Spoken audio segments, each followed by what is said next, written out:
जोहार बच्चों, आज का क्लास पॉलिटिकल साइंस का पार्ट 2 है। ये चैप्टर 1 का क्लास 12th के लिए, क्लास 12th का चैप्टर 1 पॉलिटिकल साइंस का पार्ट 2 आज हम लोग देखेंगे और स्टार्ट करने वाले हैं हम लोग ट्रूमैन सिद्धांत, ट्रूमैन डॉक्ट्रिन स्टार्ट करेंगे। ये क्या है हम लोग जानेंगे। तो संयुक्त राज्य अमेरिका ने द्वितीय विश्व युद्ध में युद्ध के सभी नियमों का उल्लंघन करते हुए, कौन? तो संयुक्त राज्य अमेरिका द्वितीय विश्व युद्ध में जो रूल रेगुलेशन था उसको क्या कर दिया इन्होंने, उल्लंघन करते हुए यानी तोड़ते हुए 12 मार्च 1947 को 12 मार्च 1947 में यूनान के गृह युद्ध में हस्तक्षेप किया। देखिए यहाँ पर गृह युद्ध समझना है। अमेरिका जो है यानी कह सकते हैं ये जो है कहाँ है, तो आप हम लोग देख लेते हैं कि ये जो है बच्चों, ये जो है यहाँ पर है और यहाँ पर यहाँ जो है यूनान और टर्की के बीच यहाँ पर दो ऐसे देश हैं। एक है यूनान जिसको ग्रीक कहा जाता है, क्या कहा जाता है? ग्रीक कहा जाता है। और एक है टर्की। ये दोनों देशों के बीच साम्यवादी यानी सोशलिज्म का आपस में युद्ध होता है, लड़ाई होती है। उसमें क्या है कि अमेरिका जो है इसमें जो है हस्तक्षेप करता है। क्या करता है? हस्तक्षेप करता है। अब यहाँ देखिए कि अमेरिका जो है दूसरा कॉन्टिनेंट में है, नॉर्थ अमेरिका में है ना। यूएसए कहाँ है? नॉर्थ अमेरिका में। और यूरोप एक अलग कॉन्टिनेंट है, वहां पर जो है ये दोनों आपस में जो है साम्यवाद को लेकर के आपस में जो तनाव था उसमें जो है यूएसए भाग लेता है, हिस्सा लेता है या हस्तक्षेप करता है। ठीक है, तो इसी को कहा जाता है गृह युद्ध में हस्तक्षेप करना। ये आपस में जो है अपना एक कॉन्टिनेंट है यूरोप, और यूरोप का दो देश आपस में जो है साम्यवादी विचारधारा को लेकर के तनाव था, उसमें जो है अमेरिका, जबकि ये दूसरे कॉन्टिनेंट का है तो इसलिए कहा गया है कि यह जो है यूरोप के गृह युद्ध में जो है ये क्या करते हैं, हस्तक्षेप करते हैं। ठीक है ना।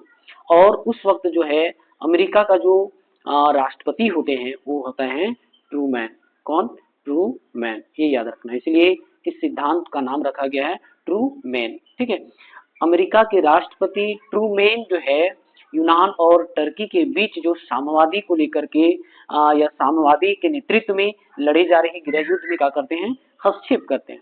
अमेरिका दोनों देशों को वित्तीय सहायता देकर, यानी अमेरिका चाह रहा है कि दोनों देश यूनान और टर्की को, है ना, वित्तीय सहायता अर्थात आर्थिक मदद देकर साम्यवादी के प्रसार को रोकने के लिए किया, जिसे ट्रूमैन सिद्धांत कहा जाता है। अब ये जो अमेरिका है ये यूनान और टर्की को वित्तीय सहायता यूएसए देकर के ये साम्यवादी प्रचार प्रसार को रोकना चाहते हैं। कौन? ट्रूमैन। तो ट्रूमैन, इसलिए ट्रूमैन का सिद्धांत कहा जाता है। बस इसमें यही जानना है। चलिए हम लोग यहाँ पर थे कि ट्रूमैन सिद्धांत क्या है। ट्रूमैन सिद्धांत जो है बच्चों, या जो है गृह युद्ध में हस्तक्षेप करता है कौन? यूएसए यानी अमेरिका। इस हस्तक्षेप में जायज ठहराते हुए अमेरिकी राष्ट्रपति ट्रूमैन ने 12 मार्च 1947 को अमेरिकी कांग्रेस को संबोधित करते हुए, देखिए ट्रूमैन जो है अमेरिका के राष्ट्रपति हैं, ये भी आपको ऑब्जेक्टिव में पूछ सकता है। जब ट्रूमैन सिद्धांत लागू किया गया था और किस पार्टी से ये बिलोंग करते थे, तो कांग्रेस पार्टी से बिलोंग करते थे। अच्छा, ये अपना पक्ष स्पष्ट किया और यूनान और टर्की में साम्यवादी नेतृत्व में लड़े जा रहे गृह युद्ध को दमन करने के लिए यानी खत्म करने के लिए इन देशों को वित्तीय सहायता देने हेतु, देखिए यहाँ पर किस प्रकार की सहायता दिया जा रहा है, तो वित्तीय सहायता यानी आर्थिक मदद दी जा रही है। जिन सिद्धांतों का प्रतिपादन किया उसी को ट्रूमैन सिद्धांत कहते हैं। ये बहुत ही इंपॉर्टेंट है एग्जाम के दृष्टिकोण से 12th के लिए। ठीक है ना, तो 12th के बच्चे ध्यान से इसको देखेंगे कि ट्रूमैन सिद्धांत किसे कहा जाता है। तो कुल मिलाकर के ट्रूमैन सिद्धांत जो है साम्यवादी प्रचार प्रसार को रोकना चाहते हैं और टर्की और जो यूनान के बीच जो है साम्यवादी नेतृत्व को लेकर के जो गृह युद्ध था, आपस में जो झगड़ा था, उसको निपटने के लिए यूएसए ने कहा किया कि इनको जो है वित्तीय सहायता दे करके जो है गरीबी से उबारने और कह सकते हैं कि संपन्न बनाने, समृद्ध बनाने के लिए इन्होंने वित्तीय सहायता दिया। इसी को ट्रूमैन सिद्धांत कहा जाता है। चलिए आगे हम लोग देखने वाले हैं। यहाँ पर थोड़ा सा रह गया है कि ट्रूमैन सिद्धांत को उचित ठहराने के लिए यह तर्क दिया गया कि साम्यवादी के प्रसार को रोकने के लिए संयुक्त राज्य अमेरिका को कहीं भी हस्तक्षेप का अधिकार है। अगर चाहेगा अमेरिका तो कहीं भी अगर साम्यवादी को लेकर के अगर मनगढ़ंत किया जाता है या फिर कह सकते हैं कि मतभेद हो, तो वहां पर अमेरिका क्या करेगा, हस्तक्षेप करेगा, आर्थिक मदद देगा और उस देश को ये प्रेरित करेगा कि आप पूंजीवादी की ओर या कैपिटलिज्म की ओर आप आ सकते हैं। चलिए अब हम लोग दूसरा सिद्धांत के बारे में जानते हैं, वो है फुलटन भाषण।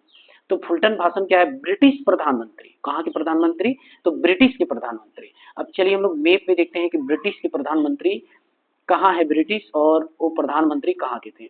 अब यहाँ पर आप देख सकते हैं कि ये है ब्रिटिश, ये है ब्रिटिश, ब्रिटिश, और आप जैसा कि जानते हैं कि ये है आपका यूएसए यानी अमेरिका, ठीक है। और ये जो है आपका, ये जो है ये आपका है यूएसएसआर, सोवियत संघ जिसको कहा जाता है। तो यहाँ पर जो है पूंजीवादी है, आपको ये भी पता होना चाहिए कि ये यूएसए जो है पूंजीवादी विचारधारा को अपनाता है, जबकि यूएसएसआर जो है ये साम्यवादी को अपनाता है, ठीक है, साम्यवादी। और ये दोनों के बीच ही शीत युद्ध का जो है दौर चलता है 1945 से लेकर के कह सकते हैं कि 91 तक, ये जो है शीत युद्ध का दौर चला। किनके बीच, तो यूएसए और यूएसएसआर के बीच। अब यहाँ फुलटन भाषण से हम लोग रिलेटेड जानने वाले हैं कि ब्रिटिश के जो प्रधानमंत्री होते हैं कौन है, चर्चिल, जिनका नाम है चर्चिल, क्या नाम है, चर्चिल, ठीक है। और 5 मार्च 1946 की बात है, 5 मार्च 1946। अब 5 मार्च 1946 में जब अमेरिकी के राष्ट्रपति कौन है, ट्रूमैन, ये भी याद रखना है। शीत युद्ध के दौरान प्रधानमंत्री कौन है, तो ट्रूमैन। ट्रूमैन की उपस्थिति में ब्रिटिश के प्रधानमंत्री चर्चिल ने, ठीक है, सोवियत संघ के विरुद्ध में, यानी सोवियत संघ के विरुद्ध में 5 मार्च 1946 को भाषण दिया। कौन, चर्चिल, जिसे फुलटन भाषण कहा जाता है।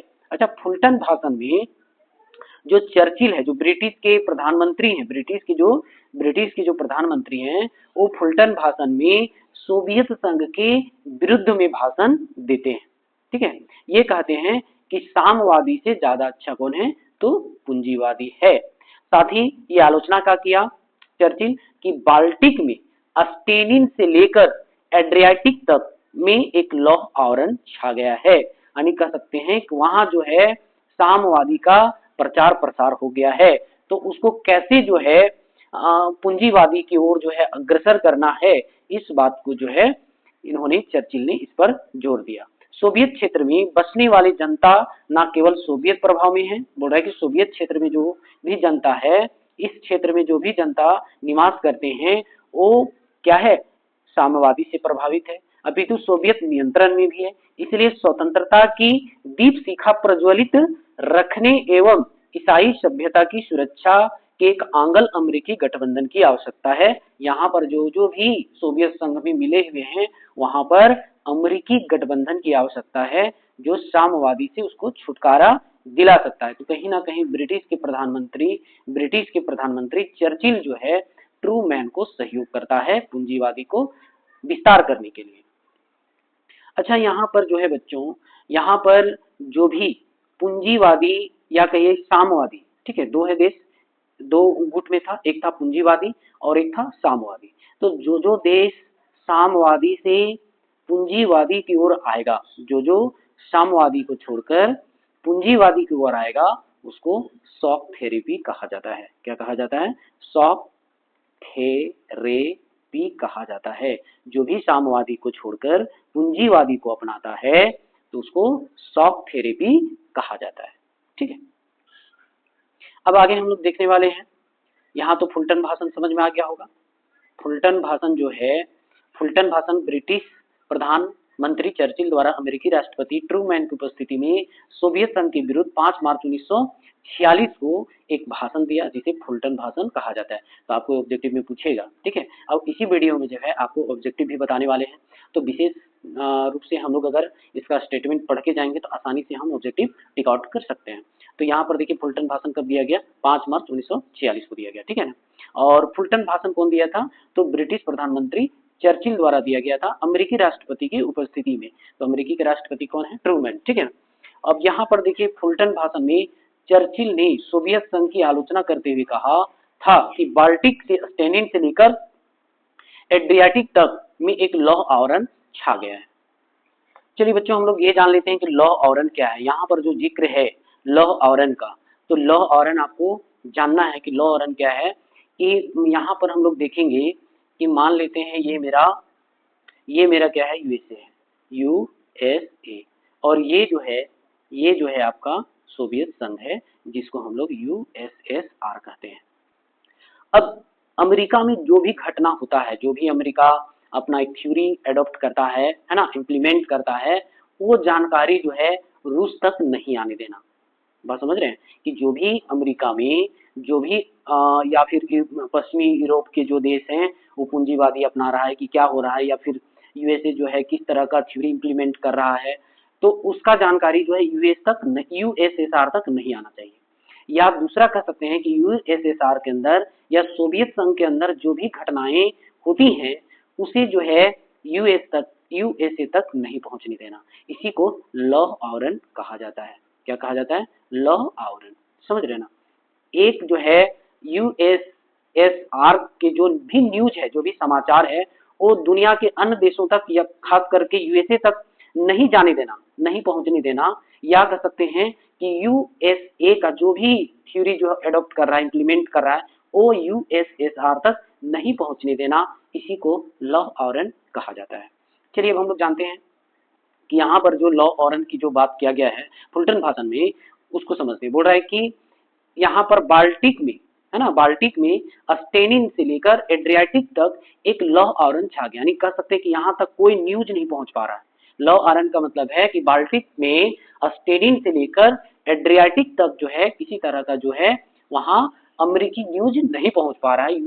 यूएसए जो है वहाँ जो है उसका थ्योरी कह सकते हैं पूंजीवादी नहीं पहुंच पा रहा है, तो इसी को लौह आवरण नाम दिया गया है। अब आगे देखिए सोवियत क्षेत्र में बसने वाली जनता न केवल सोवियत प्रभाव है, सोवियत प्रभाव का मतलब है साम्यवादी से प्रभावित है, अपितु सोवियत नियंत्रण में, यानी सोवियत संघ उसको कंट्रोल कर रहा है। अच्छा, ट्रूमैन ने एक और सिद्धांत दिया है कि ट्रूमैन ने यह महसूस किया कि साम्यवादी तभी फैलता है जब लोग गरीब और पीड़ित हो। जब लोग गरीब होते हैं और पीड़ित होते हैं तभी साम्यवाद जो है विस्तार होता है। तो कहने का मतलब अगर सोवियत के प्रभाव में है तो कहीं ना कहीं वो गरीब है। क्या है? गरीब है। तो अमेरिका कभी नहीं चाहता था कोई देश गरीब रहे, है ना। उसको जो है वित्तीय सहायता प्रदान कर जो है उसको समृद्ध और संपन्न बनाने की कोशिश करता है। ठीक है ना, ये ट्रूमैन का सिद्धांत। अब कि इसलिए स्वतंत्रता की दीप शिखा प्रज्वलित रखने एवं ईसाई सभ्यता की सुरक्षा के लिए एक आंग्ल अमेरिकी गठबंधन की आवश्यकता है। ये कौन भाषण दे रहा है? तो ब्रिटिश प्रधानमंत्री चर्चिल ने कि अमेरिकी गठबंधन की आवश्यकता जरूरी है। क्यों?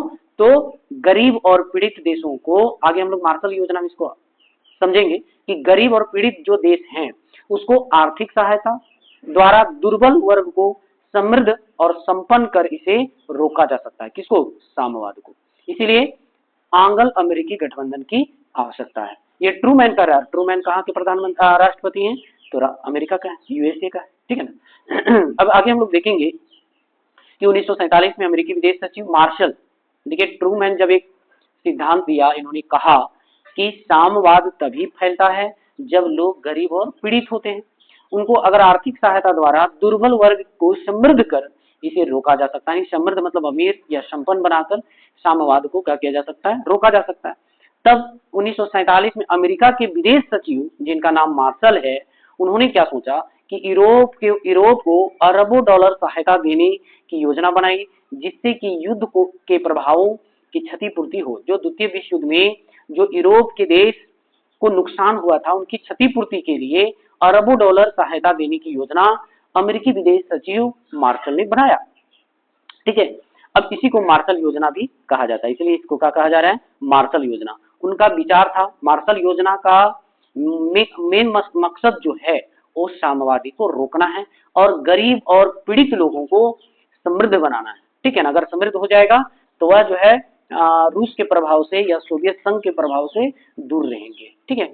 अब आगे देखिए क्या कहता है कि उनका विचार था कि ऐसी सहायता नहीं करने से वैसे सभी देश जो आर्थिक रूप से एकदम कमजोर हो गए हैं सोवियत संघ में मिल जाएंगे। अगर जो आर्थिक रूप से कमजोर है वो कहाँ मिल जाएंगे, तो सोवियत संघ में मिल जाएंगे। इसीलिए ट्रूमैन जो है इसको तो यहाँ अमेरिकी विदेश सचिव मार्शल को एक टिप्स देते हैं, है ना, और उस टिप्स को जो है अमेरिकी विदेश सचिव मार्शल जो है एक थ्योरी अपनाते हैं कि हम यूरोप को अरबों डॉलर जो है वित्तीय सहायता प्रदान करेंगे और उससे जो गरीब है वो समृद्ध हो जाएगा, है ना। इस तरह जो है जो आर्थिक रूप से एकदम कमजोर है सोवियत संघ से नहीं मिल पाएंगे, ठीक है। इसी को क्या कहा जाएगा, तो मार्शल योजना कहा जाएगा, ठीक है।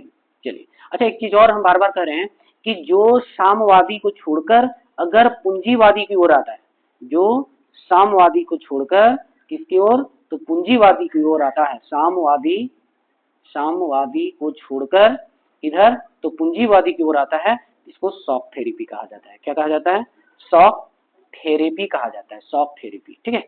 चलिए आगे हम लोग देखने वाले हैं मोलोटो योजना। अब देखिए ये तो अमेरिका का सिद्धांत था, ठीक है ना, लेकिन कहाँ रुकने वाला है, सोवियत संघ। सोवियत संघ के या कहिए कि अमेरिका के मार्शल योजना के प्रत्युत्तर में सोवियत वित्त मंत्री मोलोटो, देखिए यहाँ पर सोवियत संघ के विदेश मंत्री कौन है, तो मोलोटो ने योजना बनाई कि पूर्वी यूरोप के देशों को वित्तीय सहायता देकर उनका आर्थिक पुनरुद्धार किया जाए।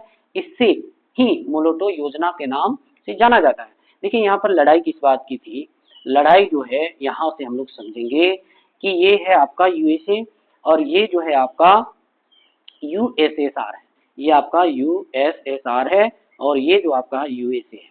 अब बीच में पड़ जाता है आपका यूरोप, क्या पड़ जाता है, यूरोप पड़ जाता है।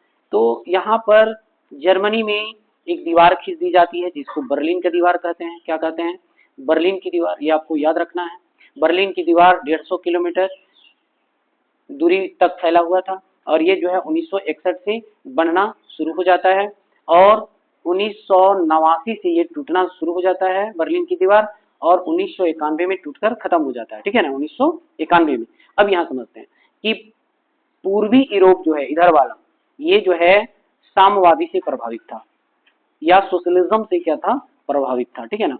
तो साम्यवादी के जो विचारधारा है कि पूर्वी यूरोप को अगर हम क्या करेंगे, आर्थिक सहायता प्रदान करेंगे, तो ये क्या होगा कि ये जो है पूंजीवादी की ओर नहीं जाएगा, पूंजीवादी की ओर नहीं जाएगा, अर्थात पश्चिमी यूरोप जो है वो पूंजीवादी की ओर अडॉप्ट करता है। यही कारण है कि पूर्वी यूरोप को सोवियत संघ जो है आर्थिक मदद देना चाहता है ताकि ये जो है मेरे साथ बना रहे और ये इधर पूंजीवादी की ओर ना जा सके, ठीक है ना। तो ये मोलोटो जो है सोवियत संघ के जो वित्त मंत्री हैं, क्या नाम है इनका, मोलोटो, ठीक है। ये जो है मोलोटो जो है क्या करता है कि पूर्वी यूरोप जिसको ग्रीक कहा जाता है, यहाँ जो है पैट्रिशियन वर्ग के लोग रहते थे, अमीर लोग रहते थे, तो उनको जो है मोलोटो क्या करता है, आर्थिक मदद करता है जिससे ये साम्यवादी में बना रहे, ठीक है। इसी को मोलोटो योजना कहा जाता है, ठीक है। चलिए मोलोटो योजना हम लोग को समझ में आ गया होगा।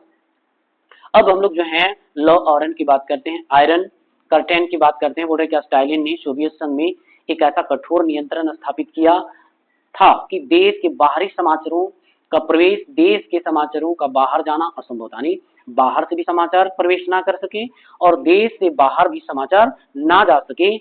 इसे ही ब्रिटिश प्रधानमंत्री चर्चिल ने लॉ ऑरन का नाम दिया था। ये भी ऑब्जेक्टिव में पूछा है कि लॉ ऑरन किसने कहा, तो ब्रिटिश प्रधानमंत्री चर्चिल ने कहा, क्योंकि सोवियत संघ जो है काफी कठोर नियम बना रखा था कि अपने देश के अंदर जो है हम बाहरी समाचारों को प्रवेश नहीं होने देंगे और न ही देश के समाचार को बाहर जाने देंगे। तो इसी को ब्रिटिश प्रधानमंत्री चर्चिल ने क्या कह दिया, लॉ ऑरन कह दिया। देखिए यहाँ पर जो है अगर हम लोग सोवियत संघ की बात करें तो सोवियत संघ के जो फॉलोअर थे यानी साम्यवादी मानने वाले जो देश थे पूर्वी यूरोप या फिर यूरोप के अंदर जो भी देश हैं, ये इस यहाँ का समाचार यहाँ तक ना जाए और यहाँ का समाचार जो है यहाँ तक ना आए, दोनों को बंद कर दिया, ना हम जाने देंगे ना समाचार को आने देंगे। तो इस थ्योरी को लॉ ऑरन के नाम से जाना जाता है, लॉ ऑरन, ठीक है, लॉ ऑरन। और लॉ ऑरन का सिद्धांत किसने दिया, तो वो जो है ब्रिटिश प्रधानमंत्री, कौन, ब्रिटिश प्रधानमंत्री चर्चिल ने दिया। कौन? चर्चिल। ठीक है, ये याद रखना है। अच्छा, ये एक चीज जानना है बच्चों कि यूएसएसआर में कौन ऐसा कठोर नियम लागू किया गया जिसको लॉ ऑरन कहा जाता है? उसका नाम है स्टालिन। कौन? स्टालिन। ठीक है, स्टालिन के द्वारा जो है यूएसएसआर में, सोवियत संघ में इतना कठोर नियम लागू कर दिया गया, ना कि समाचार यहाँ से बाहर जा सकता है, ना ही बाहर का जो समाचार है वो अंदर आ सकता है। बहुत कठोर नियम जो है स्टालिन सोवियत संघ के अंदर, यूएसएसआर के अंदर लागू किया। इसे ही ब्रिटिश प्रधानमंत्री चर्चिल ने लॉ ऑरन का नाम दिया। आगे यहाँ पर हम लोग देखेंगे कि दो शक्ति गुटों का उदय कैसे हुआ। ठीक है ना, बोला कि संयुक्त राज्य अमेरिका और सोवियत संघ दो गुट है। ठीक है ना, जो कि ये पूंजीवादी और सोवियत संघ जो है साम्यवादी का विचारधारा या आइडियोलॉजी को एडॉप्ट किया। बोला कि दो विभिन्न भागों में अपना प्रभाव क्षेत्र बढ़ाने लगे, यानी सोवियत संघ जो है साम्यवादी को बढ़ाने लगा, यानी समाजवादी को बढ़ाने लगा। ठीक है, और समाजवादी ऐसे अर्थव्यवस्था को कहा जाता है जिसमें सभी उत्पादक क्षेत्र पर सरकार का नियंत्रण होता है। और संयुक्त राज्य अमेरिका द्वारा जो है पूंजीवादी को जो है क्या किया जाने लगा, तो प्रभाव डालने लगा। अब पूंजीवादी ऐसे अर्थव्यवस्था को कहा जाता है जिसमें उत्पादक क्षेत्र पर निजी व्यक्ति का स्वामित्व होता है। तो जहां पर निजी व्यक्ति का स्वामित्व होगा वहां जो है रोजगार का जो है पूर्ण संभावना रहता है। और साम्यवादी में जो है वैसे व्यक्तियों को रोजगार मिलता है जो सक्षम होता है, जो योग्य होता है, जो इंटेलिजेंट होता है। ठीक है ना, यहाँ पर जो है संयुक्त राज्य अमेरिका और सोवियत संघ जो है दोनों जो है अपना अपना आइडियोलॉजी को प्रभाव क्षेत्र बढ़ाने लगे। विश्व स्पष्ट रूप से यहाँ पर देख सकते हैं कि विश्व स्पष्ट रूप से दो गुटों में बट गया है ना। प्रत्येक राज्य संधि एवं समझौते के माध्यम से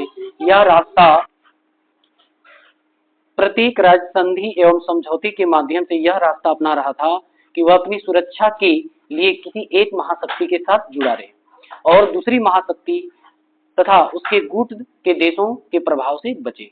अब यहाँ पर हम लोग देखते हैं, मैप में आकर देखिए समझ में आ जाएगा।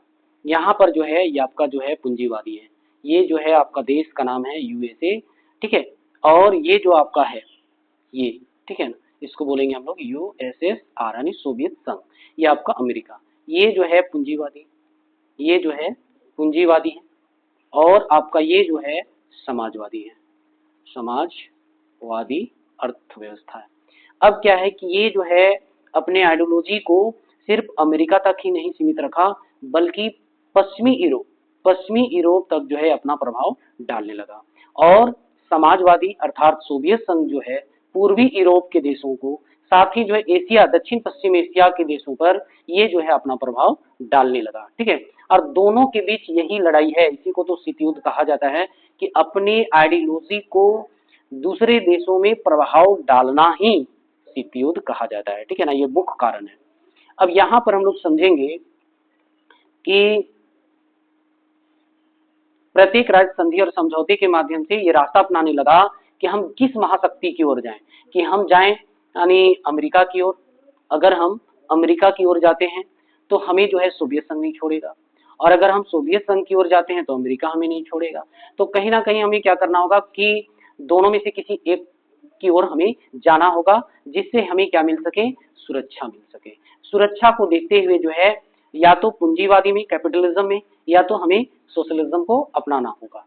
ठीक है, यही जो है दो गुटों का जो है उदय का एक कारण बना। अब यहाँ देखिए बोला है कि एक महाशक्ति के साथ जुड़ा रहे और दूसरी महाशक्ति तथा उसके गुट के दूसरे प्रभाव से बचे। हम अगर हम साम्यवादी को अपनाए हैं तो हम पूंजीवादी से बचेंगे, और जो पूंजीवादी को अडॉप्ट किया है, अपनाया है, वो साम्यवादी से बचना चाहता है। और शीत युद्ध के दौरान यूरोप दो प्रतिद्वंदी गठबंधनों में बढ़ गया।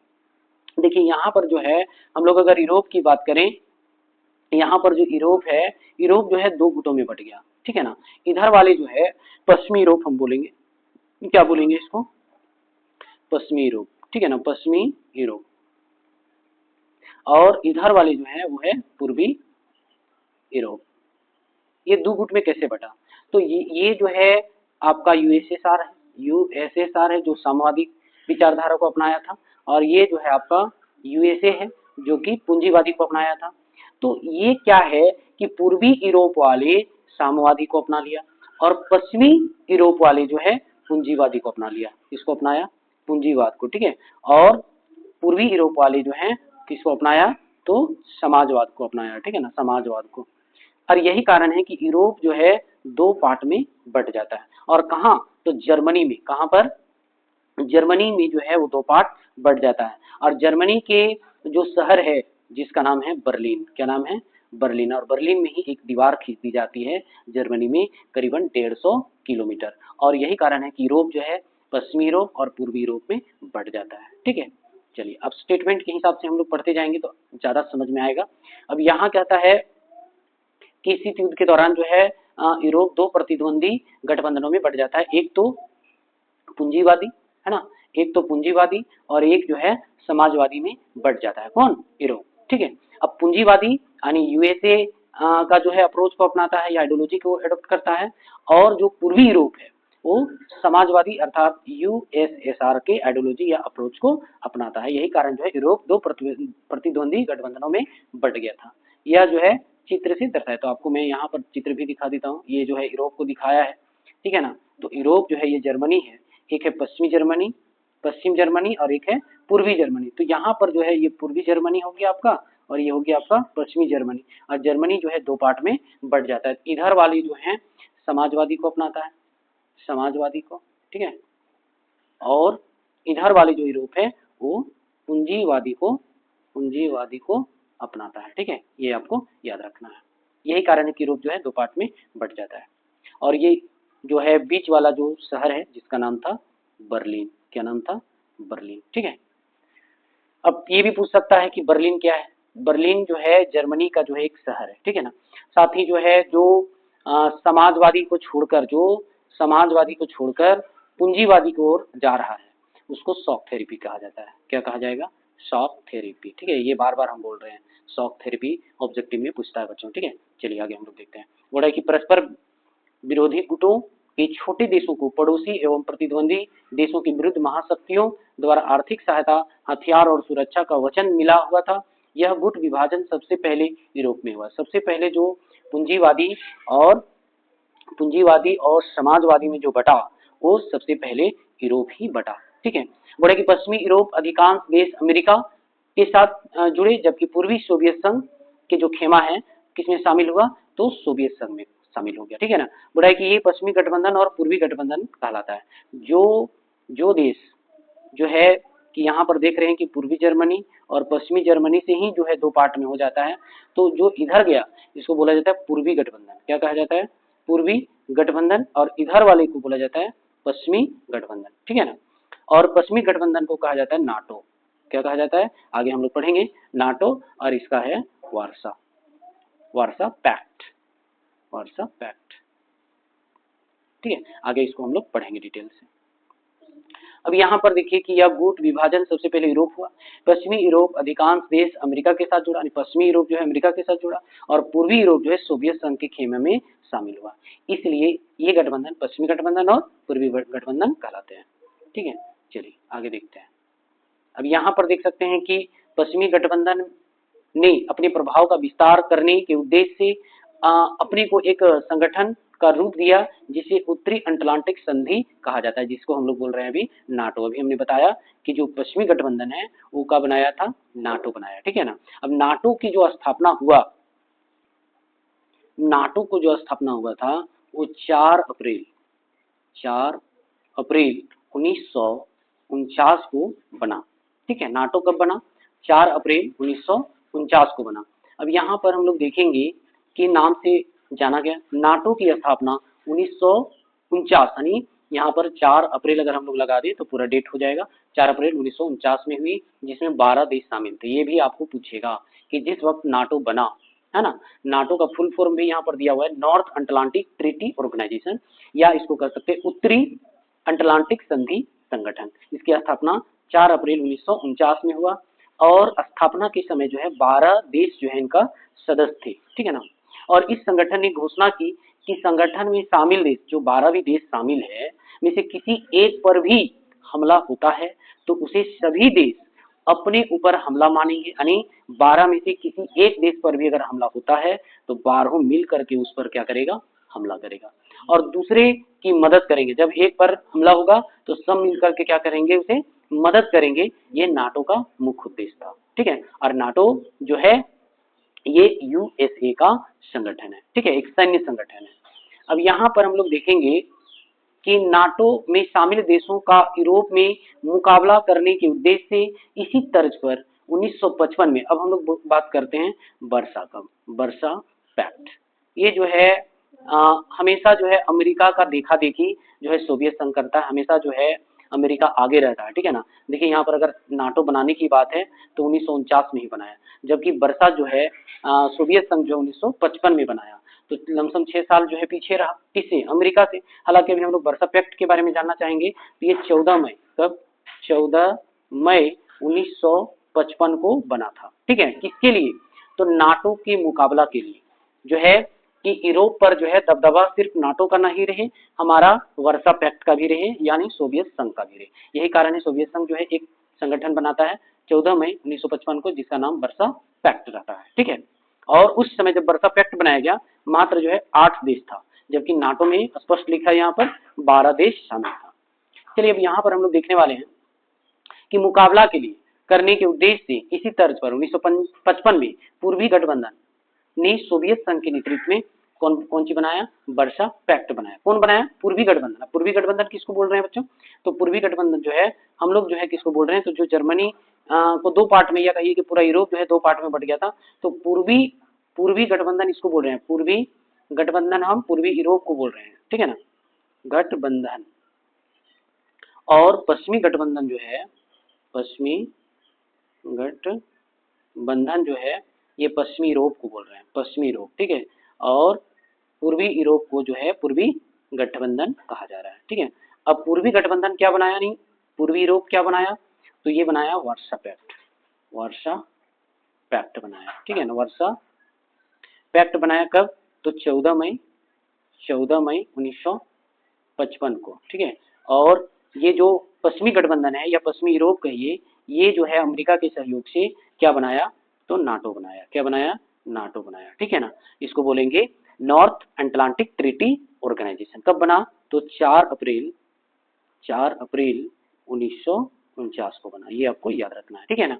अब ये क्यों बना, ये दोनों संगठन क्यों बना, पहले तो नाटो बना अमेरिका के या कहिए पश्चिमी गठबंधन के सहयोग से बना, और पूर्वी गठबंधन में से जो है यूएसएसआर भी शामिल है, और पश्चिमी गठबंधन में जो है यूएसए शामिल है। तो कुल मिलाकर के जो नेतृत्व कर रहा है उसका नाम होता है, तो यूएसए का नाम होगा। नाटो जो बनाया, कौन बनाया, यूएसए बनाया, यानी पश्चिमी गठबंधन बनाया, और वर्सा पैक्ट जो बनाया पूर्वी गठबंधन बनाया। अब यहाँ कह सकते हैं कि पूर्वी यूरोप में जो है यूएसए का दबदबा है, किसका दबदबा है, यूएसएसआर का, ठीक है ना, पूर्वी यूरोप में। और पश्चिमी यूरोप में जो बच्चों यूएसए का दबाव है, यानी कह सकते हैं दबदबा है, या कहिए कि पूंजीवादी का प्रभाव जो है पश्चिमी यूरोप पर है, और पूर्वी यूरोप पर जो है वो साम्यवादी अर्थात समाजवादी या सोशलिज्म का प्रभाव है, ठीक है। अब आगे हम लोग देखेंगे।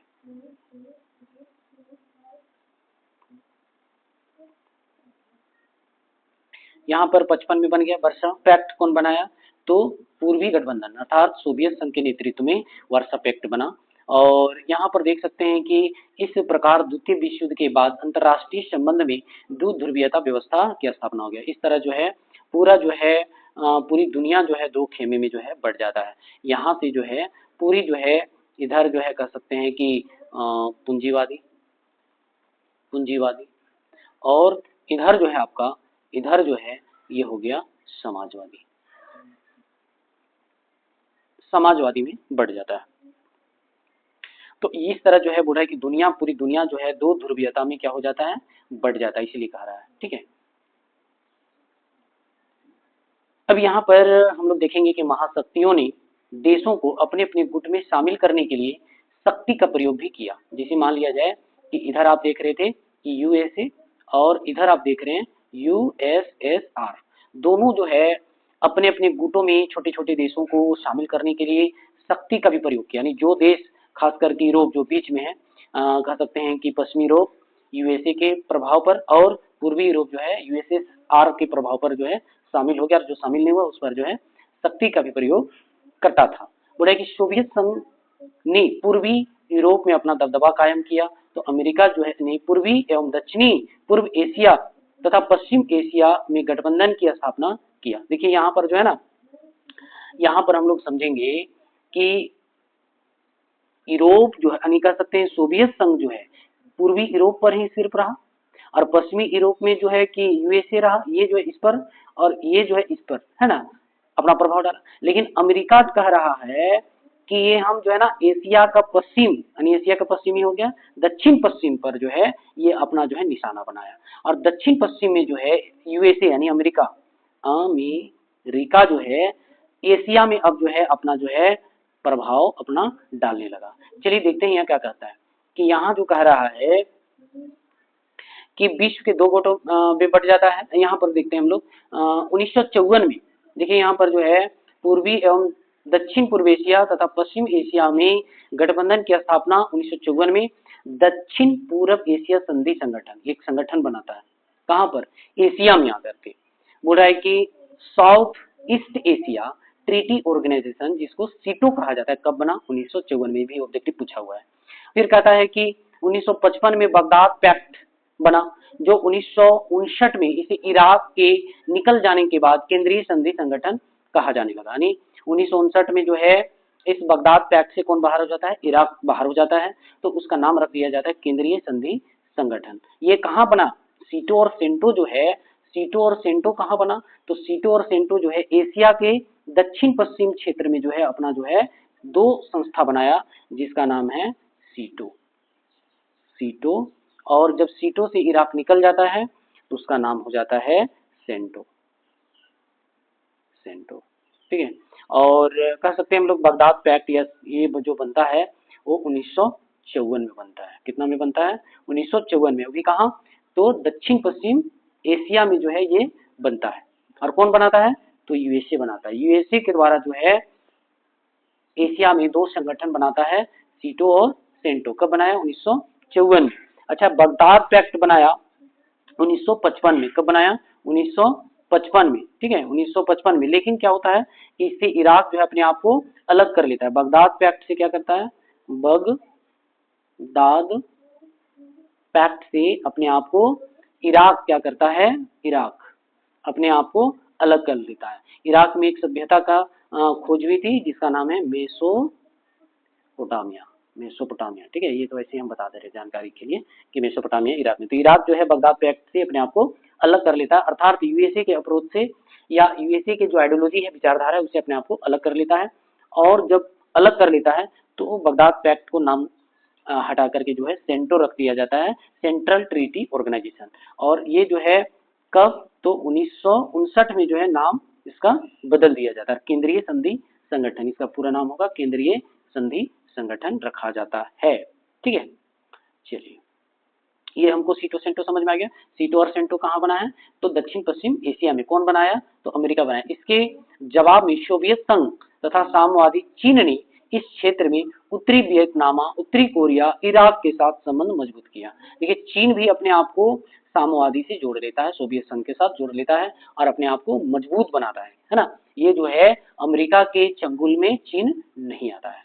अब आगे देखते हैं, विश्व के दो गुटों में बंट जाने से ब्रिटेन और फ्रांस के औपनिवेशिक शासन से मुक्त हुए स्वतंत्र राष्ट्रों को यह भय होने लगा कि कहीं वे फिर से अपनी स्वतंत्रता खो ना दे। जानते हैं ना, दुनिया में सबसे ज्यादा ब्रिटेन जो है देशों को गुलाम बनाया था और कुछ कुछ फ्रांस भी गुलाम बनाया था। तो जब अमेरिका अपना जो है वर्चस्व बढ़ाने लगा, अमेरिका जो है अपना वर्चस्व जो है जब इधर बढ़ाने लगा, अमेरिका जो है वर्चस्व किधर बढ़ाने लगा? दक्षिण पश्चिम एशिया की ओर। ठीक है ना। अब यहाँ पर है ब्रिटेन। ब्रिटेन जो है इधर वाले देशों को, खास करके दक्षिण पश्चिम एशिया वाले को गुलाम बनाया था।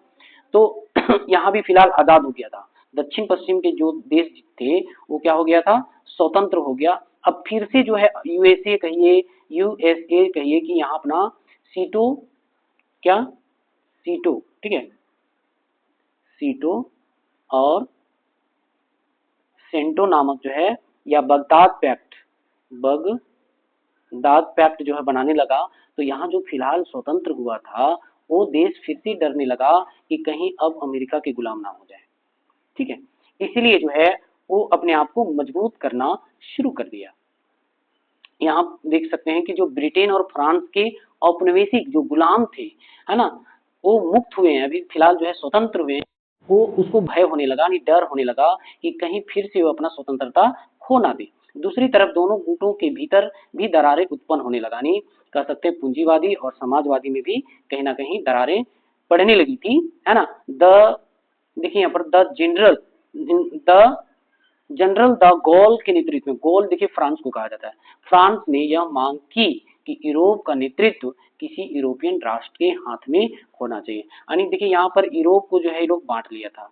यूरोप को जो है दोनों महाशक्ति, एक यूएसए की बात करते हैं, ये पहला महाशक्ति है, पहली दुनिया कहलाता है, और दूसरी दुनिया जो है वो यूएसएसआर को कहा जाता है। ये दोनों दुनिया किसको बांट लिया था, तो यूरोप को बांट लिया था। एक तो पश्चिमी यूरोप अपना हक जमा रहा था यूएसए, या अपना आइडियोलॉजी का दबदबा था, और पूर्वी यूरोप में जो है साम्यवादी का दबदबा था, यानी यूएसएसआर का दबदबा था। तो यहाँ पर जो है फ्रांस जो है जनरल द गॉल नामक जो है एक संगठन था, और ये कहाँ का संगठन है, तो फ्रांस का, ठीक है ना। ये क्या करता है, एक मांग कर देता है कि अब जो है जो भी यूरोप का नेतृत्व करेगा वो यूरोप का ही कोई देश करेगा, ना ही अमेरिका करेगा और ना ही जो है सोवियत संघ करेगा। कौन मांग किया था, जनरल द गॉल, और ये संगठन कहाँ का है, फ्रांस का। ये बोला कि जनरल द गॉल के नेतृत्व में फ्रांस ने यह मांग की कि यूरोप का नेतृत्व किसी यूरोपियन राष्ट्र के हाथ में होना चाहिए। उसने फ्रांसीसी भूमि को नाटो के अड्डों से, यानी अमेरिका के अड्डों से मुक्त कराने की भी मांग कर लिया। अब किससे मांग किया, यूएनओ से। किससे मांग किया, यूएनओ से, यूनाइटेड नेशन ऑर्गेनाइजेशन, जिसकी स्थापना 24 अक्टूबर 1945 में हुआ था, दूसरे विश्व युद्ध के बाद। ठीक है, तो जनरल द गॉल यूएनओ से डिमांड करता है, मांग करता है कि अब यूरोप का नेतृत्व कौन करेगा, तो कोई यूरोपियन राष्ट्र ही करेगा। ठीक है, अब यहाँ पर दूसरी तरफ चीन और सोवियत संघ में भी अनबन हो गया। अब यहाँ जो है सोवियत संघ और चीन के बीच भी जो है अनबन शुरू हो जाता है, और चीन सोवियत गुट से बाहर हो जाता है। देखिए चीन भी अपने आप को अलग कर लिया, किससे, सोवियत संघ से। कहीं ना कहीं जो है सोवियत संघ भी चीन पर जो है दबाव बना रहा था, तो यही कारण है चीन जो है सोवियत संघ से अलग हो जाता है। इसी दौर में एक आंदोलन छिड़ा जिसका नाम था गुट निरपेक्ष। और गुट निरपेक्ष का मतलब होता है कि ना ही हम कैपिटलिज्म की ओर जाएंगे, यानी पूंजीवादी की ओर जाएंगे, ना ही हम सोशलिज्म अर्थात समाजवादी की ओर जाएंगे, हम दोनों के साथ जो है समान दोस्ताना व्यवहार बनाकर रखेंगे। गुट निरपेक्ष का अर्थ होता है ना ही हम पूंजीवादी की ओर जाएंगे, ना ही समाजवादी की ओर जाएंगे, दोनों मेरे लिए समान है ना। निरपेक्ष का मतलब होता है समान, यानी दोनों गुट हमारे लिए समान है। तो एक तीसरा विकल्प जो है निकल करके आया, जिसका गुट निरपेक्ष अर्थात जो है हम लोग मिश्रित बोलते हैं। क्या बोलते हैं, मिश्रित अर्थव्यवस्था का नाम दिए हैं। यहाँ पर जो है मिश्रित अर्थव्यवस्था में दोनों कैपिटलिज्म और सोशलिज्म दोनों रहता है। ठीक है, चलिए बच्चों हम लोग अब आगे देखते हैं। यहाँ गुट निरपेक्ष आंदोलन का भी विकास हुआ, जिसने नए स्वतंत्र राष्ट्रों को गुटबाजी से अलग रहने का मौका दिया। देखिए यहाँ पर दो विकल्प आया, पहले तो दो विकल्प था, या तो आप कैपिटलिज्म की ओर जाइए, यानी पूंजीवादी की ओर जाइए, पूंजीवादी की ओर जाइए, या दूसरा विकल्प देशों के पास था कि वो समाजवादी को अपनाए, समाजवादी। लेकिन गुट निरपेक्ष जब से उदय हुआ, जब से गुट निरपेक्ष आंदोलन का विकास हुआ, एक जो नव स्वतंत्र देश था उसका एक नया विकल्प खोल के लेके आया, जिसको मिश्रित अर्थव्यवस्था कहा जाता है। ठीक है ना, ये क्या लेकर के आया, मिश्रित अर्थव्यवस्था। अर्थात गुट निरपेक्ष का मतलब ये है, ना ही हम पूंजीवादी गुट की ओर जाने वाले हैं, ना ही समाजवादी गुट की ओर जाने वाले हैं, बल्कि हम जो है एक अलग नव स्वतंत्र रहेंगे। हम जो है ये दोनों गुट के साथ नहीं जाएंगे, बल्कि जो है दोनों की विचारधारा को हम एडॉप्ट करेंगे। अब यहाँ पर क्या है कि महाशक्तियां अपने अस्त्र शस्त्र और सेना के बल पर इतनी शक्तिशाली थी, यानी जो हम पूंजीवादी की बात कर रहे हैं और एक समाजवादी की बात कर रहे हैं, दोनों जो है इतना अस्त्र शस्त्र और सेना से मजबूत था कि दोनों का मुकाबला कोई नहीं कर सकता था। बड़ा है कि एशिया, अफ्रीका, यूरोप अधिकांश छोटे देश की सम्मिलित शक्ति भी उनसे मुकाबला नहीं कर सकता था। ये इतना मजबूत देश था, इतना शक्तिशाली दोनों देश था कि इसको जो है एशिया, अफ्रीका, यूरोप, ऑस्ट्रेलिया जितना भी देश मिल करके भी इसको जो है मुकाबला नहीं कर सकता था। फिर भी महाशक्तियों के को गुट बनाने को की जरूरत नहीं पड़ी। बोल रहा है कि महाशक्तियों को गुट बनाने की जरूरत नहीं बनी। छोटे देश को कुछ महत्वपूर्ण कारणों से महाशक्तियों के लिए महत्वपूर्ण थे। देखिए महाशक्ति जो है छोटे छोटे देश को अपनी ओर क्यों जो है अपनी आइडियोलॉजी को मानने पर जो है मजबूर किया, है ना, इसके विषय पर हम लोग देखेंगे। बोल रहा है कि खनिज और तेल जैसे प्राकृतिक संसाधनों की प्राप्ति हो। अगर हम कैपिटलिज्म को अडॉप्ट करते हैं तो कहीं ना कहीं हम इसको मदद करेंगे आर्थिक रूप से, अपना संसाधन और तेल खनिज प्राकृतिक संसाधनों से हम क्या करेंगे मदद करेंगे, ठीक है ना। इसलिए जो है महाशक्ति जो है छोटे छोटे देशों को अपने आइडियोलॉजी, अपने अप्रोच को मनवाने के लिए मजबूर किया, ठीक है। दूसरा क्या कारण है, भूभाग की जरूरत की पूर्ति, जहां से महाशक्तियां अपनी सेना और हथियारों को संचालन कर सके। इसलिए छोटे छोटे देशों को अपना जो है मुर्गा बना रहा था, या कहिए कि अपना चंगुल में लेके आ रहा था, ताकि उसकी भूमि को हम अपने सेना और हथियार रख सके और संचालित कर सके, ठीक है ना। अब हम लोग ये देखने वाले हैं कि तीसरा, एक दूसरे की जासूसी हेतु सैनिक ठिकानों के लिए, जैसे मान लिया जाए हम दूसरे देश, कैपिटलिज्म जो है दक्षिण पश्चिम एशिया में सीटों और सेंटों को मानने वाला देश क्या करेगा, जितना भी एशिया में कोई भी घटना होता होगा वो क्या करेगा, अमेरिका को न्यूज पहुंचाएगा, ठीक है ना। तो इसलिए बोल रहा है कि एक दूसरे की जासूसी हेतु सैनिक ठिकानों के लिए जो है वो अपने अप्रोच को मनवाने के लिए मजबूर किया। चौथा कहता है कि गठबंधन में शामिल छोटे छोटे देश महाशक्ति के सैनिक खर्च वहन करने की सहायक हो सकते थे। यानी बोल रहा है कि महाशक्ति क्या करेगा, छोटे छोटे देशों को मदद करेगा, है ना, आर्थिक रूप से सहयोग करेगा, लेकिन ऐसा कुछ नहीं था, ठीक है ना। अब आगे देखते हैं हम लोग। बोला कि छोटे राज्यों को महाशक्ति अपने हथियार दे सकती थी। यानी छोटे राज्यों को महाशक्ति जो सबसे पहले परमाणु हथियार कौन बनाना शुरू किया, तो यूएसए, ठीक है, यूएसए बनाना शुरू किया। उसके बाद जो है यूएसएसआर भी बनाना शुरू किया। तो ये दोनों क्या करेगा, दोनों महाशक्ति क्या करेगा, जो भी इसके संपर्क में छोटे छोटे देश हैं उसको क्या करेगा, ये अपना जो है हथियार को क्या करेगा, सेल करेगा, ये भी सेल करेगा और ये भी सेल करेगा, ठीक है। यानी बाजार बना देगा छोटे छोटे देशों को। बोला कि विचारधारा की लड़ाई में वैचारिक सहयोग की प्राप्ति के लिए भी छोटे छोटे देशों को अपना हथियार बना रहे थे, ठीक है ना। चलिए आगे हम लोग देखेंगे। कुछ शीत युद्ध के दायरे थे, कुछ रूल रेगुलेशन था जिसको जो है अमेरिका फॉलो नहीं कर पाया था। तो यहाँ पर बोल रहा है कि शीत युद्ध के दायरे में, शीत युद्ध के दायरे से आशय ऐसे क्षेत्र से है जहाँ देशों के बीच संकट के अवसर आए, यानी काफी जो है मुकाबला करना पड़ा, है ना, युद्ध हुए या युद्ध की संभावना बनी, लेकिन बातें एक हद से ज्यादा नहीं बढ़ी। यानी जो है परमाणु बनाया दोनों, लेकिन एक दूसरे पर जो है कभी वार नहीं किया। देखिए यहाँ पर कोरिया जो है, कोरिया जो है 1950 और 53 में जो है कोरिया संकट आया था। कोरिया से रिलेटेड एक कहानी में बता दूं कि कोरिया को 1910 में कौन, जापान जो है अपना औपनिवेशिक बनाया था, गुलाम बनाया था। और जब यूएसए जो है जापान पर 6 और 9 अगस्त को 1945 में जब दो परमाणु बम, एक लिटिल बॉय, है ना, लिटिल बॉय, और एक जो है फैट मैन नामक जो है बम गिराया, परमाणु बम गिराया, तब जाकर के 1945 में कोरिया को छोड़ दिया और कोरिया जो है दो पार्ट में बट गया। जैसा कि हम लोग यहाँ पर देख सकते हैं कि यहाँ पर जो है कोरिया, यहाँ पर देख सकते हैं कि ये कोरिया है, ठीक है ना, और ये आपका जापान है। जापान जो है इसको औपनिवेशिक बनाया था, और ये जो है जापान कोरिया को, किसको, कोरिया को 1910 से गुलाम बनाया था, औपनिवेशिक बनाया था 1910 से। लेकिन जब अमेरिका जो है जापान पर दो शहर हिरोशिमा और नागासाकी में दो बम गिराया, लिटिल बॉय और फैटमैन, तब जाकर के जो है कोरिया को छोड़ दिया, और कोरिया जो है उसी समय दो पार्ट में बट गया, एक जो है नॉर्थ कोरिया और एक जो है साउथ कोरिया में डिवाइड हो गया। और नॉर्थ कोरिया पर जो है दबदबा किसका हो गया, तो यूएसएसआर का, सोवियत संघ का, और साउथ कोरिया में जो है यूएसए का दबदबा हो गया, ठीक है। ये कहानी है कोरिया का। अब हम लोग यहाँ जो है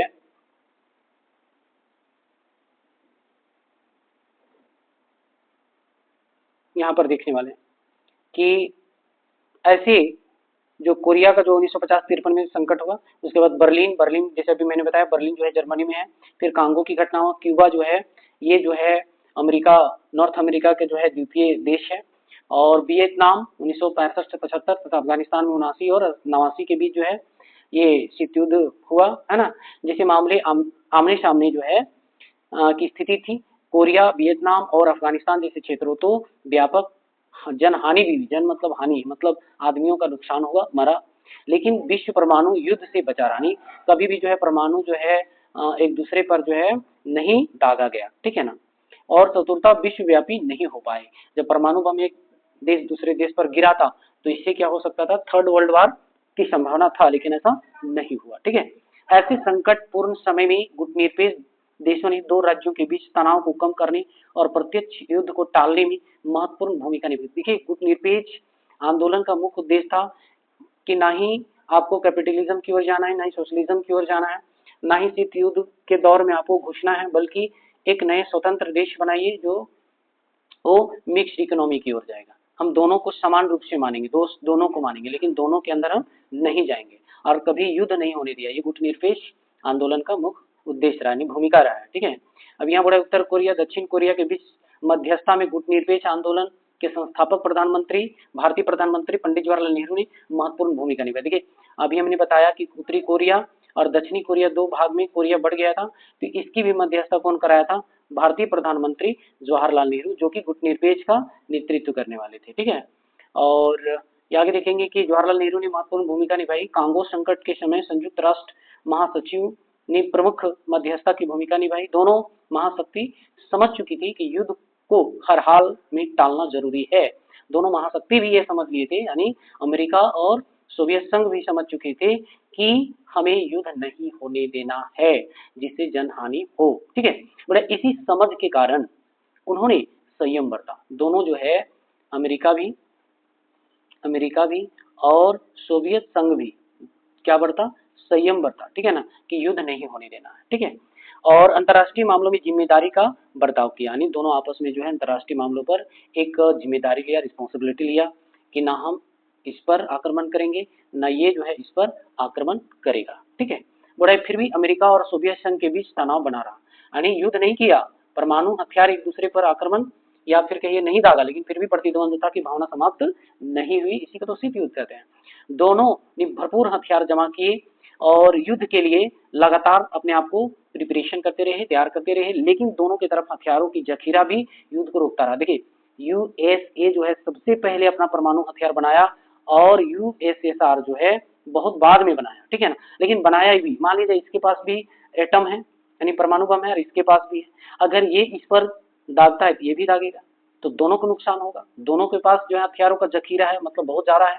तो यही कारण है कि जखीरा भी युद्ध को रोक रहा है कि नहीं नहीं नहीं, इस पर अगर गिराएंगे तो ये तो कहीं ना कहीं अटैक हम पर करेगा ही, और कुछ ना कुछ मेरा भी नुकसान होगा। तो इसलिए जो है हथियारों का होड़ भी जो है युद्ध को रोकता रहा हमेशा। दोनों को यह संदेह था कि संयम के बावजूद युद्ध हो सकता है। दोनों पक्षों में से कोई भी दूसरे के हथियारों की संख्या को लेकर गलत अनुमान लगा सकता था। अगर मान लिया जाए सोवियत संघ जो है यह अनुमान लगा दे कि यूएसए के पास बहुत ज्यादा है तो युद्ध नहीं करेगा, है ना। बोला कि दोनों गुट एक दूसरे की मंशा को समझने में भूल कर सकते थे, लेकिन ऐसा हुआ नहीं। इसके अतिरिक्त सवाल यह भी था कि कोई परमाणु दुर्घटना हो गई तो क्या होगा। अगर एक महाशक्ति दूसरे महाशक्ति पर अगर परमाणु गिराता तो पूरी दुनिया तहस नहस हो जाती, पूरी दुनिया, वो दो महाशक्ति की ही बात नहीं। फिर कहता है कि यदि गलती से कोई परमाणु हथियार चल जाए या कोई सैनिक शरारतन युद्ध करने के इरादे से कोई हथियार चला दे तो क्या होगा, वही होता, दुनिया खत्म हो जाती। ऐसी दुर्घटना का शिकार हुए देश को कैसे पता चलेगा कि यह शत्रु का षड्यंत्र नहीं बल्कि एक दुर्घटना है। यहाँ पर देखिए एक दूसरे का जो है कूटनीति भी करता था, ठीक है ना, षड्यंत्र भी करता था, लेकिन आपस में कभी परमाणु हथियार एक दूसरे पर त्यागा नहीं, मतलब कहिए कि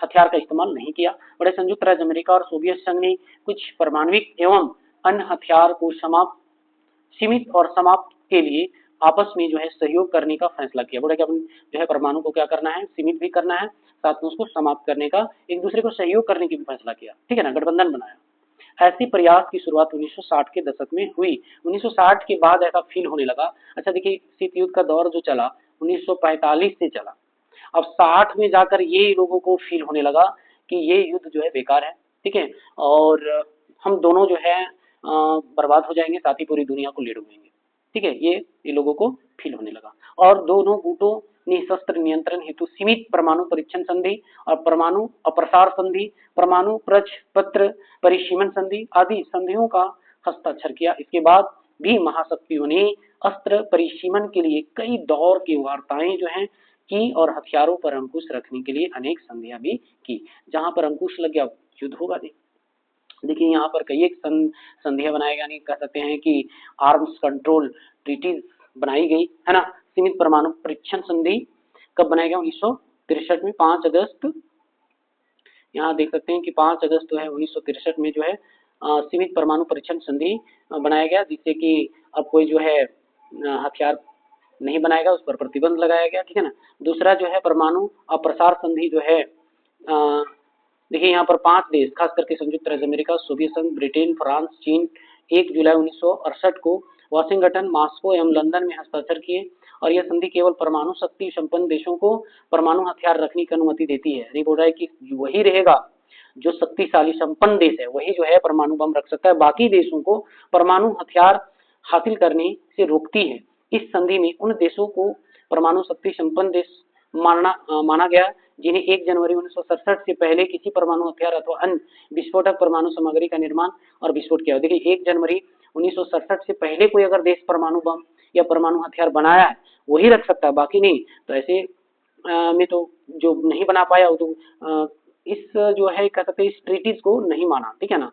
बोला है कि यह संधि 5 मार्च 1970 से प्रभावी है, लेकिन 1975 में इसे अनिश्चित काल के लिए बढ़ा दिया गया।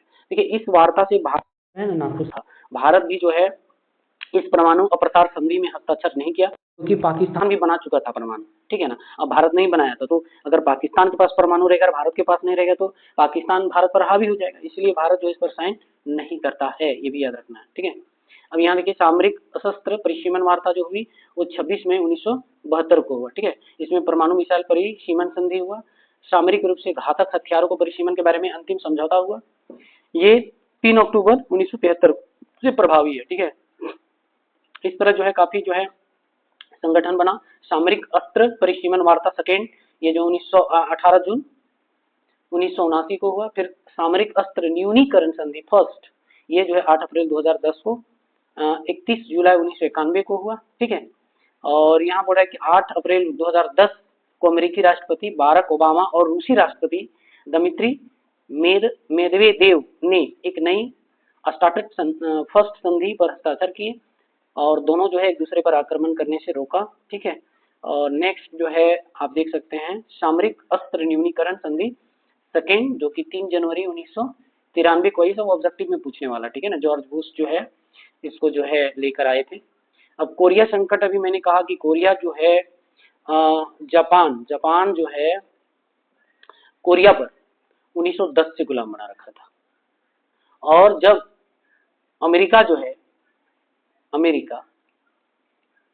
जापान पर 6 और 9 अगस्त 1945 को जब जापान पर अमेरिका जो है हमला करता है नागासाकी हिरोशिमा में, तब जाकर के जो है कोरिया को छोड़कर भाग जाता है और कोरिया जो है 2 पार्ट में बढ़ जाता है, एक नॉर्थ कोरिया, ठीक है, और एक साउथ कोरिया। यही संकट है, ठीक है। चलिए अब यहाँ पर देखते हैं हम लोग, यहाँ पर देख लेते हैं क्या बोल रहा है कि द्वितीय विश्व युद्ध में जापान एवं उत्तरी कोरिया ने सोवियत संघ के समक्ष अपने आप को और दक्षिणी कोरिया अमेरिका के समक्ष जो है आत्मसमर्पण किया। देखिए ना, हम अभी तुरंत बताएं कि उत्तरी कोरिया पर किसका? सोवियत संघ का, और दक्षिणी कोरिया पर जो है अमेरिका का दबदबा, ये दोनों जो है समर्पण कर दिया, आत्मसमर्पण कर दिया। कब? 1945 को, ठीक है। यही संकट आया था। अब आगे यहाँ पर हम लोग देखेंगे कि उत्तरी कोरिया जो है साम्यवादी को और दक्षिणी कोरिया पूंजीवादी शासन की स्थापना हुई। उत्तरी कोरिया साम्यवादी इसलिए कि उत्तरी कोरिया पर सोवियत संघ का प्रभाव था और दक्षिणी कोरिया पर जो है अमेरिका का प्रभाव था। यही कारण है कि दक्षिणी कोरिया में पूंजीवादी को स्थापना हुआ। 1950 में उत्तर कोरिया ने दक्षिण कोरिया पर आक्रमण कर दिया और कोरियाई युद्ध वास्तव में दोनों कोरिया का युद्ध ना होकर पश्चिमी गुट और सामवादी गुट के बीच जो है अप्रत्यक्ष सशस्त्र युद्ध हुआ। यानी कुल मिलाकर के जो है आप कह रहे हैं कि नॉर्थ कोरिया और साउथ कोरिया के बीच जो युद्ध हुआ, ये कोरिया नहीं बल्कि जो है अमेरिका और सोवियत संघ के बीच हुआ, सशस्त्र को लेकर के हुआ, ठीक है ना। अब यहाँ पर हम लोग देखेंगे अमेरिका ने सुरक्षा परिषद से शिकायत किया सोवियत संघ यानी सोवियत रूस को बहिष्कार का लाभ उठाते हुए सोवियत या संयुक्त राष्ट्र संघ से उत्तर कोरिया को आक्रमणकारी घोषित करवाया, यानी कहिए कि इसको जो है बदनाम किया उत्तर कोरिया को, और विश्वासघाती विश्व शांति की रक्षा की आड़ को लेकर उसके विरुद्ध सैनिक कार्यवाही का प्रस्ताव पास करा लिया। कहाँ? यूएनओ से, यानी संयुक्त राष्ट्र संघ से यूएनओ से कार्यवाही को, जो वास्तव में अमेरिकी जनरल मैक आर्थर के नेतृत्व में किया गया। देखिए जो है कौन किया, तो अमेरिकी जनरल मैक आर्थर जो है यूएनओ से रिक्वेस्ट किया कि जो उत्तरी कोरिया पर क्या हो, सैन्य कार्रवाई हो, है ना और उत्तर कोरिया की सेना को पीछे खदेड़ दिया, है ना। यह युद्ध गुट निरपेक्ष देशों की मध्यस्थता से 1953 में समाप्त हुआ। जब गुट निरपेक्ष गया, दोनों यानी अमेरिका और सोवियत संघ के बीच समझौता किया, कब? 1953 में, तब जाकर के यह युद्ध समाप्त हुआ। चलिए अब हम लोग क्यूबा मिसाइल संकट के बारे में जानते हैं। ये 1962 में हुआ था, ठीक है ना। क्यूबा मिसाइल संकट जो है, क्यूबा मिसाइल संकट जो है कब आया था? 1962 को। ये ऑब्जेक्टिव में पूछा हुआ क्वेश्चन है, तो ये आपको याद रखना है कि क्यूबा मिसाइल संकट कब आई थी? 1962 में। अब यहाँ पर अब हम लोग देख सकते हैं कि क्यूबा अमेरिका के तट से लगा हुआ है। चलिए मैप से आपको दिखाते हैं। यहाँ पर जो है क्यूबा है, यहाँ पर जो है कौन है? क्यूबा। और इसका जो कहानी है बच्चों, यूएसए जो है, यूएसएसआर जो है, इस पर यहाँ क्यूबा में अपना जो है मिसाइल रख दिया था 1962 में, ठीक है। तो इसलिए इसको जो है बोला जाता है क्यूबा मिसाइल संकट। और क्यूबा जो है, जबकि ये नॉर्थ अमेरिका में पड़ता है, कहाँ पड़ता है? नॉर्थ अमेरिका में। यहाँ पूंजीवादी इसको अपनाना चाहिए, लेकिन इन्होंने जो है यूएसएसआर से प्रभावित था, समाजवादी से प्रभावित था, ठीक है ना, ये चीज जानना है। यही कारण है कि यूएसएसआर जो है अपना हथियार जो है कहाँ लाकर रख दिया, मिसाइल, तो क्यूबा में रख दिया। और क्यूबा जो है यूएसए पर नजर बनाए था कि अगर ये कोई भी गलत गतिविधि करेगा तो हम मिसाइल इसमें दाग देंगे, ठीक है। तो इसी को बोला जाता है क्यूबा मिसाइल संकट। चलिए यहाँ पर क्यूबा मिसाइल संकट के बारे में देख लेते हैं। देखिए यहाँ पर 1959 में फिदेल कास्त्रो ने जनरल बतिस्ता की सरकार का तख्ता पलट वहां अपनी साम्यवादी शासन की स्थापना कर दी। देखिए ये जो है फिदेल कास्त्रो जो है, ये जो है कह सकते हैं रूस का या फिर सोवियत संघ का एक राष्ट्रपति रहता है, ठीक है, जनरल रहता है। ये क्या करता है, क्यूबा में सरकार का तख्ता पलट करके अपना साम्यवादी को स्थापना करवा देता है। कहाँ? क्यूबा में। अब यहाँ देखिए सोवियत संघ क्यूबा को कूटनीतिक और वित्तीय सहायता देता है। क्यूबा को सोवियत संघ क्या दे रहा है? वित्तीय सहायता नहीं, पैसा दे रहा है, साथ ही साथ उसको पॉलिटिक्स भी सिखा रहा है। देखिए क्रुश्चेव ने क्यूबा को रूस के सैनिक अड्डे के रूप में बदलने की फैसला किया, यानी जो है यहाँ पर रूस क्या करता है, यानी सोवियत संघ क्या करता है, ये क्या करता है, यहाँ पर अपना जो है सैनिक अड्डा रखता है। कौन अड्डा? सैनिक अड्डा। और यही कारण है कि क्यूबा का इस्तेमाल भी करता है, इसका इस्तेमाल करता है क्यूबा का, ठीक है। अब यहाँ पर 1962 में वहां परमाणु मिसाइलें तैनात कर दी। कब? 1962 में। कहाँ पर? क्यूबा में। कौन? सोवियत संघ। यही कारण बोला जाता है क्यूबा मिसाइल संकट कब हुआ? तो 1962 में। मिसाइल कब रखी गई थी? क्यूबा में 1962 में। इसलिए क्यूबा मिसाइल संकट कब माना जाता है? तो 1962 में हुआ, ठीक है। इससे अमेरिकी इस रूस के नजदीकी निशाने की सीमा में आ गया। इसकी भनक जो है अमेरिकी को लगा, एक सप्ताह बाद जो है अमेरिका को भनक लगता है कि सोवियत संघ जो है क्यूबा में कर दिया है, परमाणु मिसाइल तैनात कर दिया है, जिससे अमेरिका की खतरा है, ठीक है। एक सप्ताह बाद पता चलता है। तो अमेरिकी राष्ट्रपति जॉर्ज एफ कैनेडी ने आदेश दिया कि अमेरिकी जंग बेड़ों को आगे करके क्यूबा की तरफ जाने वाले सोवियत जहाजों को रोका जाए तथा कैनेडी की क्रुश्चेव से मिसाइलों को हटाने के लिए कहा। यानी जो है कैनेडी कहाँ का है? ये अमेरिका का, और क्रुश्चेव जो है सोवियत संघ का। ये जो है क्रुश्चेव से आदेश दिया या कहिए कि रिक्वेस्ट किया कि आप जो मिसाइल क्यूबा में लगाएं उसको हटा लीजिए, ठीक है ना। क्रुश्चेव ने कहा कि यदि राष्ट्रपति कैनेडी विश्वास दिलाएं कि अमेरिकी क्यूबा पर आक्रमण नहीं करेगा, क्योंकि क्यूबा कैसा, कौन सा देश, कौन सा जो है इकोनॉमी को अडॉप्ट किया था? तो साम्यवादी को। अगर अमेरिका चाहेगा तो क्यूबा पर हमला करेगा, लेकिन यहाँ पर भी कर रहा है सोवियत संघ कि आप, क्रुश्चेव जो है ये कह रहा है कैनेडी से कि आप जो है क्यूबा पर आक्रमण नहीं करेंगे, ठीक है, ये वादा करिए, तब जाकर के हम अपने परमाणु मिसाइल को हटा लेंगे और घेराबंदी उठा लेगा, ठीक है ना, घेराबंदी किया था अमेरिका, तो उसको भी हटा लीजिए।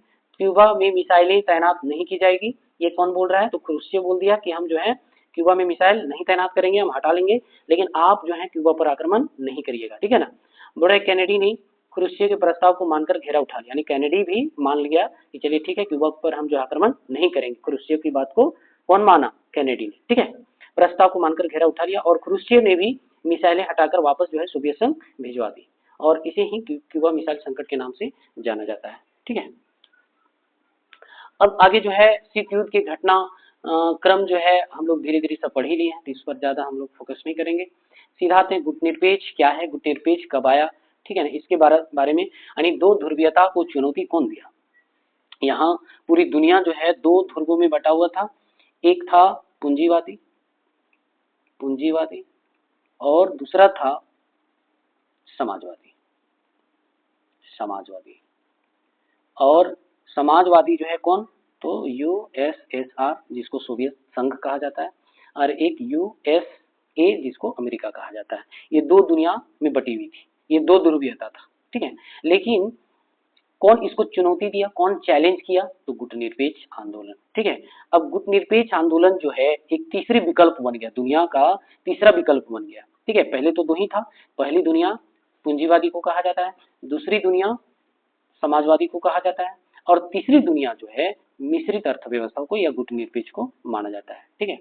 इसको नॉन अलाइंड मोमेंट के नाम से जाना जाता है, शॉर्ट में नाम के नाम से जाना जाता है। तो तीन विकल्प हो गया, यूएसए यानी पूंजीवाद, और समाजवादी यानी यूएसएसआर सोवियत संघ, और तीसरी दुनिया जो है वो आ गया आपका गुटनिरपेक्ष अर्थात नाम, ठीक है, जिसको मिश्रित अर्थव्यवस्था का नाम रखा गया।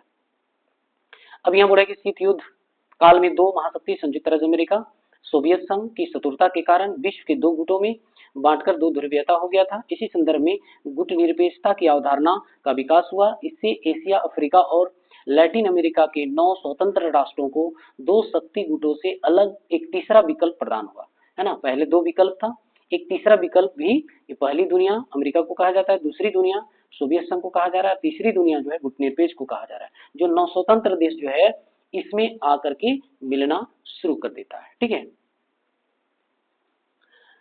इस विकल्प की मान्यता दोनों शक्ति गुटों से अलग रहने की थी, और यहाँ बोल रहा है कि महाशक्तियों के प्रभुत्व से मुक्त होने की अभिलाषा, स्वतंत्रता यानी स्वतंत्र विदेशी नीति संचालन की चाह, सैनिक गुटों से अलग रहने की इच्छा तथा आर्थिक उत्थान और विशिष्ट वैचारिक स्वरूप बनाए रखने की उत्कंठा गुट निरपेक्षता के उदय का प्रमुख कारण है। देखिए, गुट निरपेक्ष इसलिए ये उत्पन्न हुआ कि ना ही आपको कैपिटलिज्म और ना ही आपको सोशलिज्म की ओर जाना है, क्योंकि ये महाशक्ति है।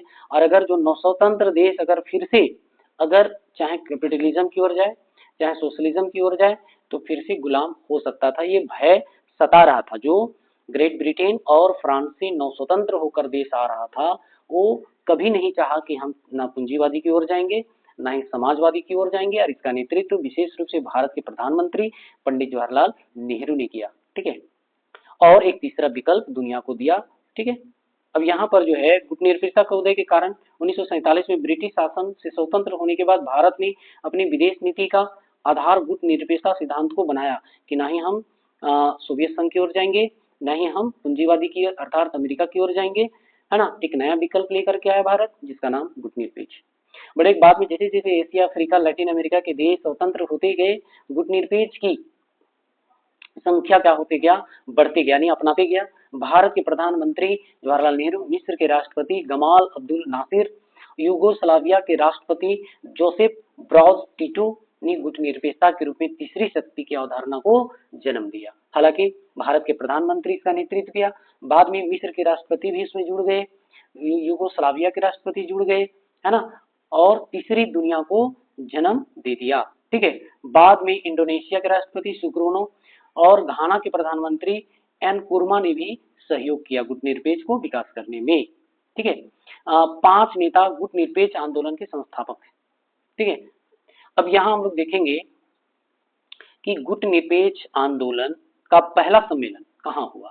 तो ये यूगोस्लाविया की राजधानी बेलग्रेड, अभी जो है सर्बिया, और उस समय जो है 25 सदस्य देश जो हैं उस गुटनिरपेक्ष आंदोलन में जो है शामिल हुए थे, ये आपको याद रखना है, यानी भाग लिया था। इस सम्मेलन में किसी भी शक्ति गुट में शामिल नहीं होने, तीसरे विश्व के देशों को आपस में सहयोग को बढ़ावा देने, शीत युद्ध के तनाव को कम करने, आपसी उपाय के निर्णय लिए गए। समय के साथ गुटनिरपेक्ष आंदोलन की सदस्यता की संख्या बढ़ती गई और 2012 में तेहरान में संपन्न गुटनिरपेक्ष, देखिए पूछता है 2012 में गुटनिरपेक्ष का सम्मेलन कहाँ हुआ? तो तेहरान में हुआ, ठीक है ना। आंदोलन 16वीं सम्मेलन, इसकी सदस्य संख्या 120 है। देखिए 16वीं जब सम्मेलन हुआ तो इसकी संख्या बढ़कर कितना हो गया 120 हो गया, यानी गुटनिरपेक्ष आंदोलन की संख्या कितना हो गया 21 देश जो है गुटनिरपेक्ष को अपनाया, अर्थात मिश्रित अर्थव्यवस्था को अपनाया। ना ही वो पूंजीवादी की ओर गया, ना ही समाजवादी की ओर गया। अब यहाँ पर देख सकते हैं कि अगस्त 2016 में लैटिन अमेरिकी देश वेनेजुएला के पोर्लामार, फिर है मार्गरीटा द्वीप में संपन्न गुटनिरपेक्ष आंदोलन के 17वें शिखर सम्मेलन भी इस संख्या सदस्य 120 रही, ठीक है। अभी वर्तमान में अगर गुटनिरपेक्ष आंदोलन के सदस्य कितना है तो 120 है, ये याद रखना है आपको, ऑब्जेक्टिव में पूछेगा। ये लास्ट कॉन्सेप्ट की ओर हम लोग आ रहे हैं। अब यहाँ पर देखिए बोला गुटनिरपेक्षता का अर्थ क्या है, बोला है कि meaning of non aligned movement क्या है, तो बोला कि गुटनिरपेक्ष आंदोलन महाशक्तियों के गुटों में शामिल नहीं होने का आंदोलन है। यानी गुटनिरपेक्ष का कहना था कि नहीं आपको कैपिटलिज्म की ओर जाना है, नहीं सोशलिज्म की ओर जाना है, एक अलग दुनिया हम लोग बनाएंगे जिसको तीसरी दुनिया का नाम दिया जाता है। अल्प विकसित देश का जो है घोषणा कर दिया गया, इसको पहली दुनिया, इसको दूसरी दुनिया कहा जा रहा है, ठीक है। यानी यूएसए यानी अमेरिका को पहली दुनिया और सोवियत संघ को जो है दूसरी दुनिया कहा गया। और एक नई विकल्प गुटनिरपेक्ष लेकर के आया, यही बोल रहा है कि दो महाशक्ति कौन कौन, कैपिटलिज्म और दूसरा महाशक्ति सोशलिज्म, पहला महाशक्ति अमेरिका, दूसरा महाशक्ति सोवियत संघ से अलग रहने का एक तीसरा विकल्प दिया जिसका नाम गुटनिरपेक्ष यानी तीसरी दुनिया कहा जाने लगा। अब यहाँ पर महाशक्तियों के गुटों से अलग रहने का अर्थ यह नहीं है कि इस आंदोलन से जुड़े देश अपने को अंतर्राष्ट्रीय मामलों से अलग रखें या तटस्थता का पालन करते हैं। गुटनिरपेक्षता का मतलब पृथकवाद भी नहीं है। पृथकवाद का अर्थ होता है अंतर्राष्ट्रीय मामलों से अपने आप को अलग रखना। ये देखिए जो है सेपरेटिज्म जो है ये कभी कभी पूछ देता है कि पृथकवाद से आप क्या समझते हैं। जब भी दुनिया लड़ाई कर रहा हो, आपस में झगड़ रहा हो, तो वैसा देश जो इस लड़ाई से अपने आप को अलग रखे तो उसको पृथकवाद कहा जाता है। जो लड़ाई से बड़े अंतर्राष्ट्रीय मामलों से अपने आप को क्या रखे, अलग रखे, उसको पृथकवाद कहा जाता है। अभी तो गुटनिरपेक्ष हम लोग बोले कि ये दो, इसका सिद्धांत था कि ना हम कैपिटलिज्म की ओर जाने देंगे ना ही सोशलिज्म की ओर जाने देंगे, ठीक है ना। लेकिन पृथकवाद का कहना है कि हम इस मामला में पढ़ेंगे ही नहीं, ठीक है, इसका मतलब पृथकवाद हो गया। अब यहाँ पर देख सकते हैं कि गुटनिरपेक्षता का अर्थ तटस्थता यानी भी नहीं है। तटस्थता का अर्थ होता है मुख्यतः युद्ध में शामिल ना होने की नीति का पालन करना। तटस्थता का मतलब है कि हम युद्ध में शामिल ही नहीं होंगे, और पृथकवाद का मतलब है कि हम सोचेंगे भी नहीं, उससे एकदम अपने आप को अलग रखता है। तो तटस्थ देश के लिए यह जरूरी नहीं है कि वह किसी युद्ध को समाप्त करने में मदद करे।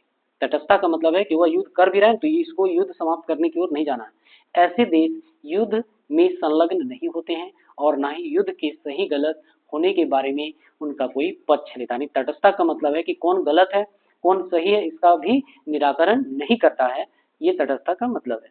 अब बढ़े कि जॉर्ज लिस्का के अनुसार बढ़े किसी विवाद में यह जानते हुए कि कौन सही और कौन गलत है किसी का पक्ष ना लेना तटस्थता है।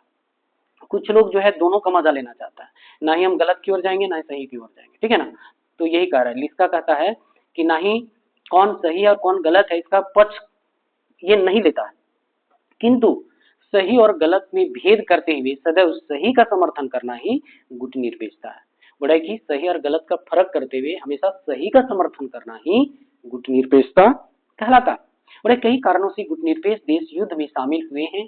इन देशों में अन्य देशों के बीच युद्ध होने से टालने का काम किया है और हो रहे युद्ध को अंत का प्रयास किया है, इसे ही गुटनिरपेक्ष कहा जाता है। चलिए बच्चों, नेक्स्ट वीडियो में आप सभी के साथ ऑब्जेक्टिव में मिलेंगे, ठीक है ना। अभी जो है बहुत टाइम हो गया है, तो आप जो है नेक्स्ट वीडियो में आपको मैं शीत युद्ध के दौर से रिलेटेड जो है आपको ऑब्जेक्टिव से रूबरू करवाएंगे, ठीक है। धन्यवाद, तब तक के लिए।